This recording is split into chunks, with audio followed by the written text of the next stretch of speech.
RPSC second grade 2018 special education के यहाँ से टीचिंग एप्टीट्यूड के क्वेश्चन डिस्कस कर रहे हैं। निम्न में से कौन सा ब्लूम के शैक्षणिक उद्देश्यों के वर्गीकरण में संज्ञानात्मक घटक के अंतर्गत उच्चतम स्तरीय उद्देश्य? यह है मूल्यांकन।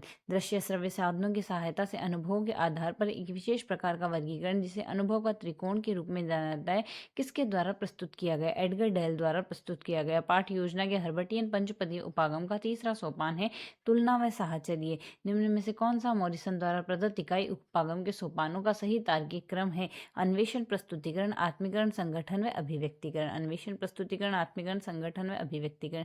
मैथेटिक्स अभिक्रमित अनुदेशन प्रणाली के प्रवर्तक हैं टीएफ गिलबर्ट। निम्न में से कौन सा शिक्षण सूत्र गणित शिक्षण के आगमन विधि से संबंधित नहीं है? आगमन विधि से विशिष्ट से सामान्य, मूर्त से अमूर्त, ज्ञात से अज्ञात की ओर। निम्न में से कौन सा कथन गणित की प्रकृति के संबंध में असत्य है? तो सत्य होगा। गणित की अपनी भाषा होती है जिसके माध्यम से पद, प्रत्यय, चिन्ह, सूत्र, सिद्धांत का प्रतिपादन किया जाता है। गणित सार्वभौमिक विषय है।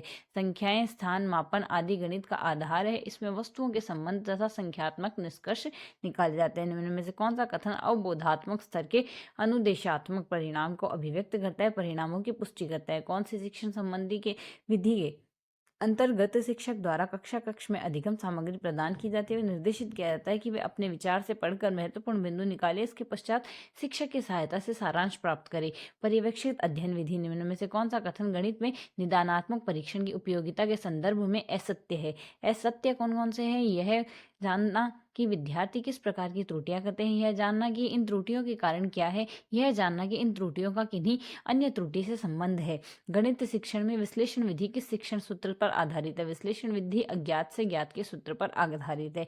एक गणित अध्यापक ने अपनी इकाई परीक्षण में एक प्रश्न बनाया कि यहाँ से साइन a+b का, फिर यहाँ से निम्न में से कौन किस स्तर के अनुदेशात्मक उद्देश्यों की पूर्ति करता है? यह ज्ञान के उद्देश्य करता है। मतलब फॉर्मूला बता दिया, फॉर्मूला बताते उसका आंसर निकालना है, तो ज्ञान ही बता रहा है तो फॉर्मूला ही बताना है, यहाँ ज्ञान की पुष्टि करता है। निम्न में से किस अक्षमता के कारण प्रकार में बच्चों को सिर्फ गणितीय कार्य में समस्या होती है? गणितीय कार्य में डिस्कैलकुलिया से होती है। निम्न में से कौन सा कथन है गणित में मौखिक कार्य की विशेषता की दृष्टि से असत्य कथन है? मौखिक कार्य के लिए असत्य होगा। यहाँ से सत्य कौन कौन से? मौखिक गणित से विद्यार्थी तीव्र व शीघ्र अनुक्रिया प्रदान करने वाला बनता है। मौखिक गणित से समय की बचत होती है, विद्यार्थी का आत्मविश्वास और धैर्य प्रदान करती है। व्यावसायिक, उपभोक्ता कार्यों और सामाजिक, मनोरंजनात्मक व घरेलू कार्यों में आवश्यकतानुसार गणित का उपयोग करना कहलाता है प्रकार्यात्मक गणित। निम्न में से कौन सा कथन गणित में धीमी गति से सीखने वाले बच्चों की उपचारात्मक शिक्षण के संदर्भ में असत्य कथन है? सत्य कौन कौन से होंगे? विद्यार्थियों में दैनिक जीवन में उदाहरणों की सहायता से समस्याओं को हल करने के लिए प्रोत्साहित करना, शिक्षण के दौरान दृश्य श्रव्य सामग्री का उपयोग करना, सिर्फ मनोरंजनात्मक गतिविधियों की सहायता से उन्हें क्रियाशील बनाए रखना। किसने कहा कि प्रोजेक्ट एक सौदेश्य प्रक्रिया जिसे मन लगाकर सामाजिक वातावरण में पूरा किया जा सकता है? किलपैट्रिक ने कहा था। टेलर फ्रेम का प्रयोग निम्न में से किस अक्षमता श्रेणी के बच्चों को गणित सिखाने के लिए किया जाता है? दृष्टिबाधित बच्चों के लिए किया जाता है।